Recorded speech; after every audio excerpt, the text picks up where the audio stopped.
Sometimes the easiest way to change your home is to change your furniture, which is why we partnered with Rooms to Go on our Drew and Jonathan furniture collection.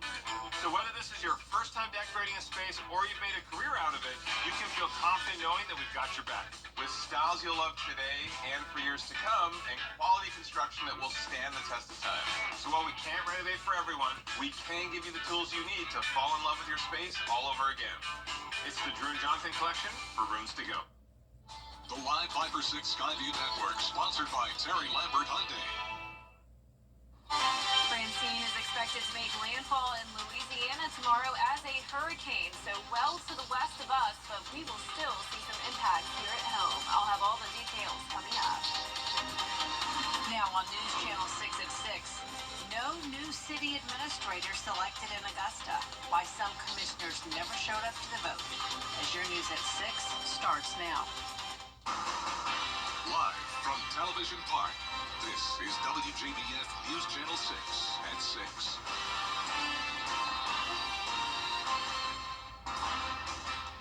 Good evening, everyone. I'm Jenny Montgomery. Thank you so much for joining us. Coverage you can count on begins with accusations flying as Augusta leaders fail to name a city administrator again. George Escala has the story. After 12 weeks being out following back surgery, Alvin Mason was back in the commission chambers and ready to vote for a permanent city administrator. My position has always been clear. It hasn't changed. If you recall, I was the one who nominated Tamika Allen the last time. Allen was at the meeting. So were the mayor and 5 commissioners supporting her for the job. But not there were the 5 commissioners supporting Interim Administrator Takia Dowse. This preventing a quorum, meaning no vote could be taken. They decided not to show up. Just kind of politics of Augusta. We want to see Augusta move forward. We want to see this government operate much more efficiently. And what you're seeing here today is one more reason why we can't do that. One of the commissioners not there was Jordan Johnson, who was at work, and blamed the mayor for not giving enough notification on the meeting, adding he wasn't playing political games. That's bogus to even suggest that it's political. At the end of the day, we did not receive notification in decent enough time to be able to attend this meeting. Later, Commissioners Francine Scott and Tony Lewis did arrive for the scheduled committee meetings, but left and prevented a quorum again when another vote on administrator was attempted. Don't hide from it. Come on down and do your job. Your constituents are out there. They're looking. They're wanting to see who's showing up and who's not. The mayor saying the issue is not going away and said commissioners will be taking up the administrator vote at their meeting next week. In Augusta, George Escala, WJBF, News Channel 6. After 7 months, an Augusta committee wants to see a closed road reopened. The engineering committee recommending that Olive Road at the rail overpass be reopened. It was closed in February to allow for repairs to the bridge after it was hit yet again. But those repairs have been completed by CSX. And that's a very, very highly traveled road in that area. You got schools, you got churches, any number of things that's going on there. So what I said to them, 6 votes on this commission makes that road back open. And it just needs to come back open. Augusta's traffic engineer argued against reopening the road until a new safety device that would hang at bridge height to alert motorists can be installed. The full commission must still give final approval next week. It's time now for our first check of the weather. Here's our chief meteorologist, Jenna Petracci. Well, those outer rain bands from Francine are already impacting parts of the southeast and Gulf Coast. Here's a look at our Terry Lambert Hyundai Skyview cam now in Houston, Texas. Soaked out there with very, very cloudy conditions. Pretty cool view from Francine. You can see the satellite radar showing the clouds even impacting our area. All very high-level clouds, though. We had plenty of sunshine today. These clouds are not going to bring us any rain, so all of the 2 stayed nice and dry. There's the center of Francine. It's still off the coast of Texas, but the outer rain bands impacting the Texas coastline all the way into the Florida Panhandle. But we have a lot of dry air here in town. Relative humidity, not bad at all, around 30%.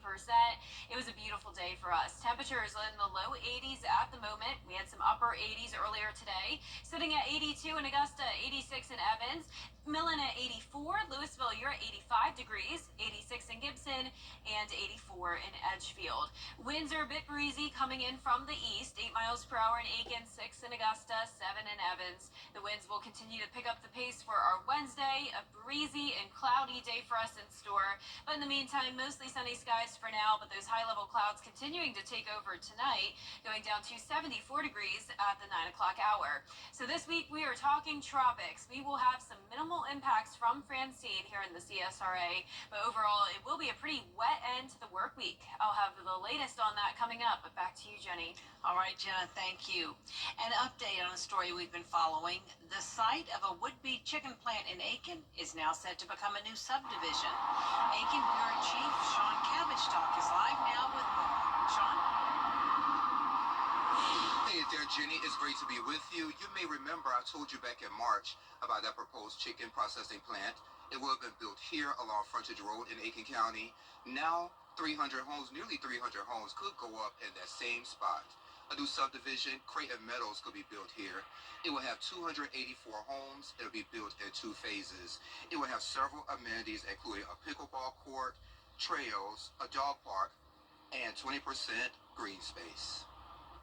The zoning was there. The zoning was in place for the subdivision, so they decided to move forward with that. Now, this subdivision will be, the house will be in the 250 range, which is the sweet spot for many, many people.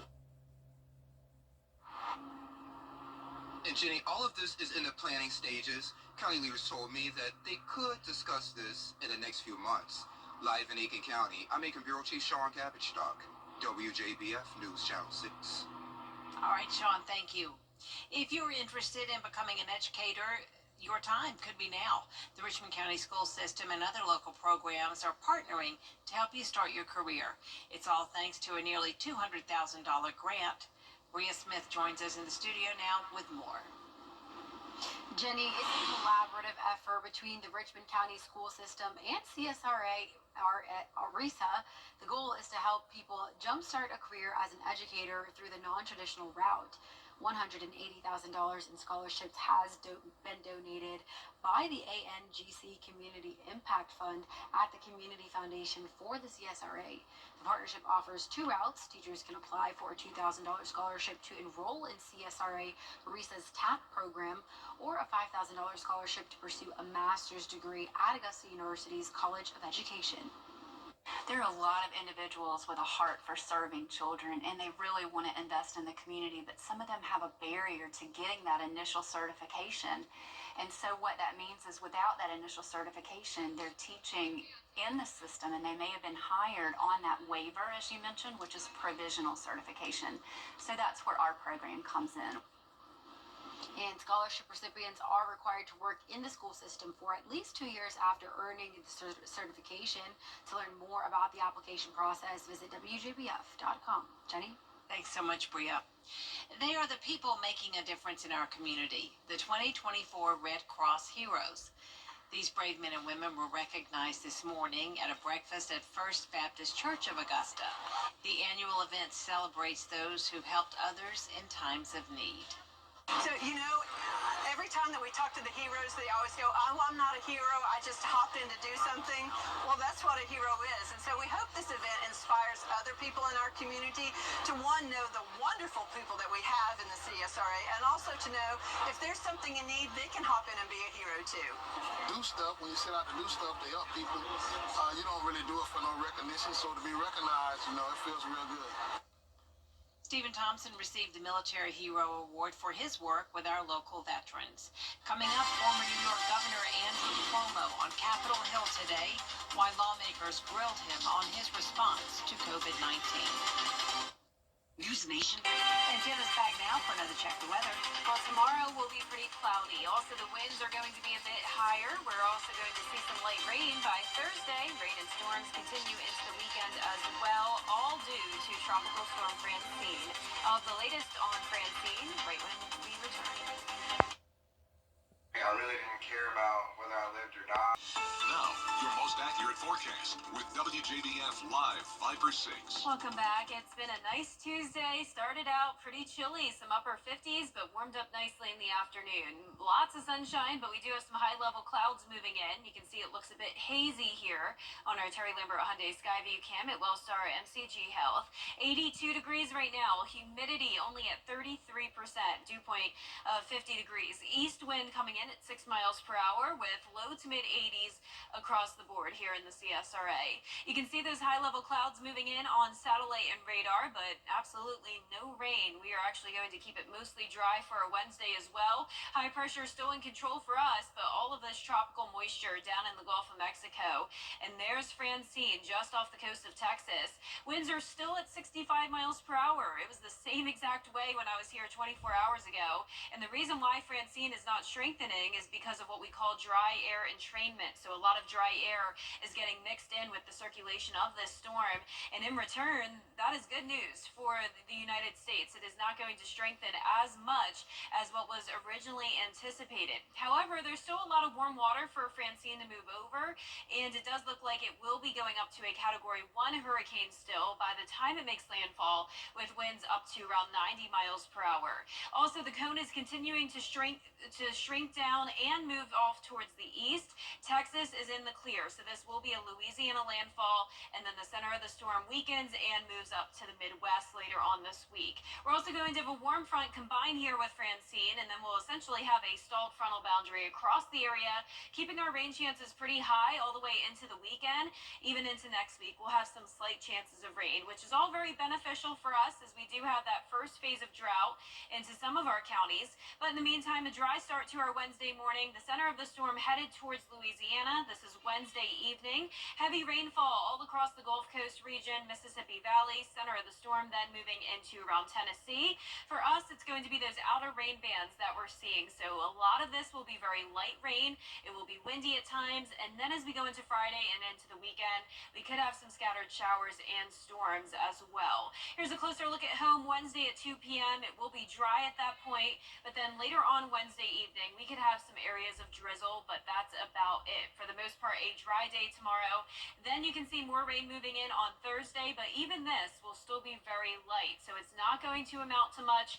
It really won't be until Friday where we have a chance of some of those heavier downpours, but you can see by Thursday night, rainfall totals under a quarter of an inch, and then even by Friday night, still under an inch of rain.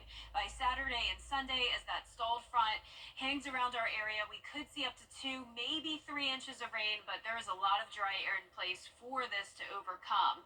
Our winds are going to be gusting up to around 30 to 35 miles per hour in some of our western counties, so keep that in mind as well. But once again, really not expecting much rain tomorrow. Mostly cloudy skies, temperatures in the mid-60s to start, mid-80s in the afternoon. So another cool night tonight. Highs tomorrow will be a little bit cooler, 85 in Augusta. In that 10-day forecast, showing those rain chances really picking up on Friday, 60%. Still those high rain chances into the weekend. And as for next week, rain chances go down a bit, and the temperatures are staying in the low 80s. Now, congratulations to today's umbrella winner. That is Christopher Roberts from Augusta, Georgia. Christopher, you can pick up your Viper 6 umbrella here at the station and sign up to win yours on WJBF.com. Congratulations. Thank you, Jenny. Coming up, the Braves look for a win on the road, and history was made by the Augusta University volleyball program. Kira Goldstein has that and more in sports. I'm Jordan. Weather headlines on News Channel 6, brought to you by Hickson Roofing. The Live 5 for 6 mobile app. Download it today. Now, WJBF sports coverage you can count on. History was made at Augusta University as the Jaguars volleyball team received a national ranking for the first time in program history. The Jaguars are now ranked 25th in the nation after a strong showing at the Florida Southern Classic. Augusta defeated Palm Beach Atlantic 3-1 in its season opener before taking down number 14 Lewis in a 5-set battle. AU closed the weekend with a 3-1 victory over tournament host Florida Southern. The team currently leads the nation in blocks per set, and the Jaguars received 90 votes from the American Volleyball Coaches Association. The full poll can be found on our website, WJBF.com. Week 3 of college football continues this weekend, and the Georgia Bulldogs are gearing up for a road game against Kentucky, where they will face former Bulldogs quarterback Brock Vandegrift. This is the first time head coach Kirby Smart will face a former QB, and he spoke to the media on Tuesday about what Brock meant to the Georgia program and what the difficult aspects are of playing in Lexington. It's a really tough place to play. When you go there, as you can see from every time we've played there, it's been really tough. So the environment they create is very good. They got great fans. They got a great stadium. They play really hard. They're well coached. That's what makes it tough. I have a lot of respect for Brock, his dad, his family. What Brock did for this university was awesome. He was a wonderful teammate, and we got to get ready for a really tough opponent. Kickoff between the Bulldogs and the Wildcats will be at 7:30 p.m. You can catch the game right here on WJBF as we continue our SEC coverage on ABC. Meanwhile, in Columbia, the Gamecocks are not only gearing up for their Week 3 matchup against LSU, but they will also host ESPN's College Game Day for the first time in 10 years. Head coach Shane Beamer spoke to the media on Tuesday about the benefit of having College Game Day in town and the message he had for his team about how they earned it. Then game days announced that they're coming. That just created even more excitement with fans, recruits, our players. But yeah, I believe absolutely having, those players, they watch that show and they know who those guys are, and they know that, Reese Davis and Kirk Herbstreit and Lee Corso and Nick Saban and Pat McAfee are going to be here this week. Desmond Howard are going to be here this week as well. So they know who those guys are. And that's a test. I told our players this morning, it's a testament to them and LSU that they want to come and be a part of this thing and get used to it. Kickoff between the Gamecocks and the Tigers is at noon on Saturday, also right here on ABC. Over in the MLB, the Braves hit the road tonight to open their series against the Nationals. Game 1 will be at 6:45 p.m. with Ronaldo Lopez getting the start on the mound. Now, catcher Travis d'Arnaud still not in the lineup after being placed on the paternity list. Unclear exactly when he'll be reactivated, but the latest we could see him return is Game 1 of their series against the Dodgers, which is scheduled for this Friday. We'll have more on Travis d'Arnaud and the Braves when we return for News Channel 6 at 11.